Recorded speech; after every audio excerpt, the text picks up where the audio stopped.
Vous cherchez un outil puissant pour organiser vos projets et votre entreprise? Un outil qui vous permettrait de tout faire sans utiliser 10 logiciels différents? Découvrez Obsidian, l'application qui révolutionnera votre productivité et votre organisation interne. Bienvenue sur Agile Hero, la chaîne dédiée aux entrepreneurs et aux petites entreprises. Aujourd'hui, je vais vous expliquer pourquoi j'utilise Obsidian et pourquoi vous devriez faire la même chose. Que vous soyez artisan, commerçant ou auto-entrepreneur, Obsidian peut réellement changer votre façon de travailler. Alors dans cette vidéo, nous allons voir qu'est-ce qu'Obsidian, pourquoi je l'ai choisi pour mon entreprise et comment il peut vous aider à centraliser toutes vos informations et limiter l'usage d'un tas de logiciels. Déjà à l'origine, ça a été créé en 2020 par Shidali et Erika Xu, j'espère que je prononce bien, et c'est développé par la société d'analystes. Le but, c'est de fournir un outil de gestion locale qui permet de créer un réseau de connaissances personnelles. Alors Obsidian, il faut savoir que c'est des millions d'utilisateurs et des centaines de milliers de contributeurs, car en fait, tout le monde peut contribuer à Obsidian, et ça c'est génial. Ça fonctionne sur toutes les machines, en plus c'est gratuit pour un usage personnel, même s'il existe des licences pour un usage professionnel, mais honnêtement, le tarif est ridicule. Les principales fonctions d'Obsidian, eh bien, c'est la prise de notes, avec une interface super simple pour créer des notes en Markdown, je vous expliquerai plus tard. La possibilité de faire des liens entre les notes, ça c'est super puissant. Une interface qui est incroyable, parce qu'on peut l'organiser vraiment comme on veut. Une vue graphique qui n'est pas inintéressante, mais ce qui rend Obsidian unique, de mon point de vue, c'est deux choses. D'abord, sa résilience, parce qu'en fait, toutes les notes sont écrites dans un langage lisible par n'importe quel éditeur de texte. C'est pas un format propriétaire comme Word ou je sais pas quoi. Si vous essayez d'ouvrir Word avec un éditeur basique de texte, vous avez que des caractères bizarres dont on peut rien faire. Okay. Là, c'est que du texte lisible. Et ça, c'est vraiment, vraiment important. Et c'est un produit extensible puisqu'on va pouvoir ajouter des modules en fonction de nos besoins. Mais il y a encore autre chose qui est pour moi très très important, c'est au niveau de la sécurité des données, puisque du coup, je peux avoir Obsidian installé sur mon ordinateur et je ne dépends d'aucun serveur, d'aucune application en ligne, voilà, tout est autonome sur ma machine. Et comme les fichiers sont essentiellement du texte, ils représentent en fait très très peu de volume de données, et c'est donc très facile à sauvegarder. Quitte à y sauvegarder sur un cloud si on a besoin. En fait, c'est un outil qui va s'adapter à nos besoins et pas l'inverse. Alors moi, ça fait quand même une paire d'années que je cherche l'outil parfait pour gérer mon entreprise, pour gérer tout ce que j'ai à faire. Et je vous cache pas que j'ai fait un certain nombre de détours. Quand j'ai commencé dans les années 90, il n'y avait pas grand-chose, ok ? On était bien obligé d'utiliser ce qui était là et de s'adapter à ces produits. Et c'était un vrai calvaire, quoi. Dès qu'on avait des besoins un petit peu spécifiques, c'était juste pas possible. Du coup, finalement, malgré que je comprenais qu'il y avait un intérêt avec l'informatique, eh bien, j'utilisais finalement beaucoup de papier, quoi. Et notamment pour gérer mes projets, mes tâches, etc. Et puis un jour, j'ai découvert un logiciel incroyable qui s'appelle Emacs. Je suis quasiment sûr que vous n'avez jamais entendu parler de cet outil, mais il était vraiment révolutionnaire parce que, en fait, dans la même fenêtre, on pouvait avoir plusieurs applications et en fait, tout était organisé pour qu'on n'ait pas à sortir de ce logiciel. Alors, au tout début, c'était version texte, hein. On n'avait pas les gestionnaires de fenêtres comme Windows, etc., même si c'est arrivé au début des années 90. Et du coup, une interface vraiment basique, mais fonctionnel, et qui nous permet d'avoir un fenêtrage justement avec plusieurs outils sur la même fenêtre. Et ça, c'était génial, quoi. Alors, Emacs, ça veut dire quoi? Ça veut dire Editing Macros. Macros, c'est au pluriel. En clair, c'est un éditeur de texte pour programmer. Ok ? Mais plein de bibliothèques ont été ajoutées parce qu'en fait, c'était un projet open source, entre parenthèses, qui a été porté par Richard Stallman, qui est le défenseur des logiciels libres, de l'open source. Et en fait, plein de bibliothèques sont venues se greffer sur ce logiciel, pas simplement pour éditer du texte, mais aussi pour gérer des tâches, avec un gestionnaire de fichiers, un émulateur de terminal, donc pour taper des lignes de commande, un client d'email, un client IRC pour le chat, Et il y avait même un navigateur web et des jeux, et notamment Tetris, que j'adore. Bref, dans un seul logiciel, on avait tout un tas de fonctions qui étaient disponibles sans sortir du logiciel. C'était extraordinaire. Alors, je vous l'ai dit, Emacs, ça veut dire Editing Macros, mais Emacs n'était pas parfait, et notamment consommait énormément de mémoire, d'autant plus si on utilisait des bibliothèques supplémentaires. Et du coup, certains appelaient ça, remplaçaient l'acronyme Emacs par Emacs makes a computer slow. Donc, Emacs rend l'ordinateur lent. Mais l'acronyme que quand même je préfère, c'est Escape, Meta, Alt, Control, Shift. Pourquoi ? Parce que en fait, dans Emacs, ce qui était génial, c'est que tout était accessible avec des raccourcis clavier, et ça, c'était vraiment génial. Mais le truc, c'est qu'il y avait tellement de raccourcis clavier à connaître que c'était une usine à gaz, quoi. Donc voilà, et au final, on chopait des crampes, des crampes aux doigts. Du coup, c'est ce qui m'a finalement amené à retourner vers les logiciels plus classiques. Parce que c'était vraiment très très compliqué à maintenir. Voilà.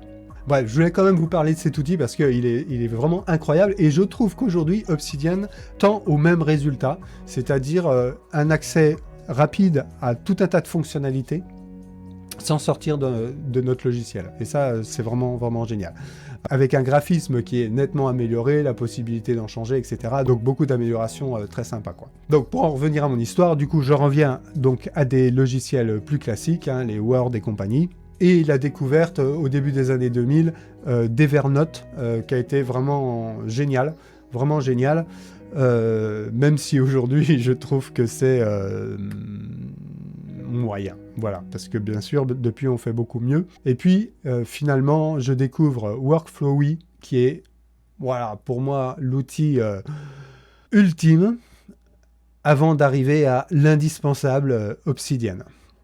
Mais Workflowy a apporté quelque chose d'essentiel pour moi, c'est la confidentialité, puisque Workflowy, malgré que tout soit en ligne, tout est chiffré, et nous sommes normalement le seul à pouvoir accéder à nos données. C'est très très important pour moi, la confidentialité. Je trouve qu'aujourd'hui, on ne sait pas du tout où vont nos données. C'est quand même un problème, et on entend quand même beaucoup d'histoires de fuite de données, notamment dans des entreprises quand même importantes, qui a priori ne manquent pas de moyens pourtant, mais malgré tout des fuites quand même. Donc je crois que la confidentialité est un élément vraiment important à considérer quand on choisit un logiciel. Alors, donc un jour, je découvre cette pépite Obsidian, incroyable, grâce, entre parenthèses, à Elliot Meunier, qui propose tout un tas de formations basées sur Obsidian qui sont d'excellente qualité. Coucou Elliot. Et je vais simplement vous résumer comment Obsidian me permet de centraliser mes informations. Avant, par exemple, donc, comme je le disais, pour mes prises de notes, j'utilisais Workflowy. Maintenant, je le fais dans Obsidian. Pour les tâches, pareil. Workflowy, maintenant je le fais dans Obsidian. Pour les projets, j'utilisais Trello. Maintenant, je le fais dans Obsidian. Pour mon agenda, j'ai utilisé 50 applications. Maintenant, je le fais dans Obsidian. Pour les mind maps, j'utilisais Xmind. Maintenant, je le fais dans Obsidian. Pour la rédaction de contenu, la documentation interne à mon entreprise, les procédures, les comptes rendus de réunion, ce genre de choses. Avant, j'utilisais Word. Maintenant, je le fais dans Obsidian. Pour la gestion de documents, bien sûr, j'utilise, comme tout le monde, un gestionnaire de fichiers. Mais aujourd'hui, les fichiers dont je me sers couramment, ils sont dans Obsidian. Même si Obsidian ne peut pas les lire, je clique dessus et ça ouvre l'application. Donc ça me fait quand même gagner du temps. À ça, on peut ajouter les plannings qu'on peut faire avec Gantt dans Obsidian. Même du dessin, par exemple, pour prendre des notes sur un chantier, etc., dessiner un croquis, etc. Dans Obsidian, on a Excalibro, qui est génial. Et on peut même faire des présentations du type PowerPoint. Donc vraiment, Obsidian permet de faire un nombre de choses incroyables. Alors bien sûr, c'est pas l'ultime logiciel dans le sens où il y a des outils dont on ne pourra pas se passer. Par exemple, je pense à Excel. Si vous utilisez des tableaux dynamiques, etc., ça ne sera pas fonctionnel dans Obsidian. Si vous vous êtes designer, vous n'allez pas remplacer votre suite Adobe. Tout ça, c'est OK. Je veux dire, il y a des spécificités métiers qui ne pourront pas être remplacées par Obsidian. Mais on peut au moins centraliser mais tellement de choses déjà, quoi, que ça vaut vraiment, vraiment le coup de s'y mettre. En tout cas, ça a été mon choix et ça fait 3 ans maintenant que je travaille avec Obsidian et c'est sans regret. Et j'ai abandonné Workflowy, voilà, il y a 6 mois maintenant, mais parce qu'en fait je ne l'utilisais plus. Je l'ai fait à regret, parce que vraiment j'adore ce logiciel, mais je suis obligé de constater qu'Obsidian résout tous les problèmes que résout Workflowy. Voilà. Alors j'ai aussi expérimenté Notion, mais je dois dire que j'ai pas accroché. Et puis il reste le problème de la confidentialité des données. Ok, alors je vous parle des fonctionnalités. Finalement, qu'est-ce que j'adore dans Obsidian? Eh bien, sa simplicité. Ça, c'est... On peut vraiment avoir une page propre pour travailler, c'est royal, pas 50 000 options qui s'affichent, 50 000 boutons inutiles, etc.